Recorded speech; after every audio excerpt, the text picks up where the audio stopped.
নমস্কার দর্শক বন্ধুরা, ওয়েলকাম টু মাই চ্যানেল। আজকে কথামৃতে শ্রী শ্রী রামকৃষ্ণ দেবের কিছু বিখ্যাত বাণী নিয়ে আপনাদের সঙ্গে আলোচনা করছি। তিনি বলছেন, যতক্ষণ তোমার সঙ্গে বাসনা ততক্ষণই ভাবনা, আর এই ভাবনাই হলো তোমার সমস্ত দুঃখ, কষ্ট, মোহ, মায়া এই সমস্ত কারণ। অতএব বাসনা ত্যাগ করলেই আমাদের সমস্ত দুঃখের অবসান হতে পারে। সাংসারিক ভোগ বাসনা কয়েক মুহূর্তের জন্য তোমার আনন্দ এনে দিলেও কোনোদিনই শান্তি ও সন্তুষ্টি এনে দিতে পারবে না। অর্থাৎ ভোগ বাসনার চরিতার্থতার মাধ্যমে আমরা কখনোই শান্তি এবং সন্তুষ্টি আমাদের জীবনে আনতে পারি না। তিনি আরো বলছেন, ভোগ আর কর্ম শেষ না হলে ব্যাকুলতা আসে না। বৈদ্য বলে দিন কাটুক, তারপর সামান্য ওষুধের উপকার হবে। নারদ রামকে বললেন, রাম তুমি অযোধ্যায় বসে রইলে রাবণ বধ কেমন করে হবে? তুমি যে সেই জন্য অবতীর্ণ হয়েছ। রাম বললেন, নারদ সময় হোক, রাবণের কর্মক্ষয় হোক, তবে তার বধের উদ্যোগ।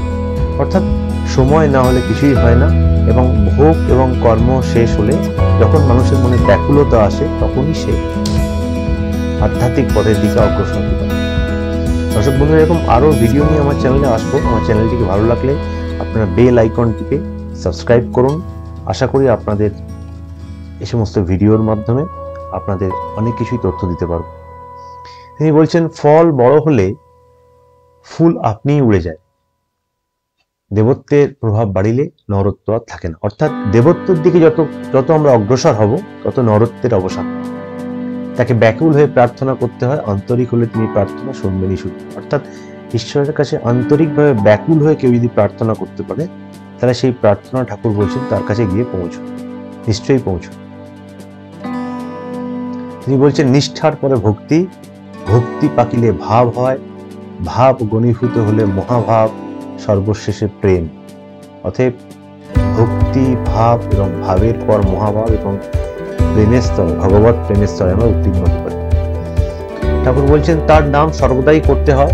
কলিতে নাম মাহাত্ম্য, অন্নগত প্রাণ, তাই কেউ হয় না।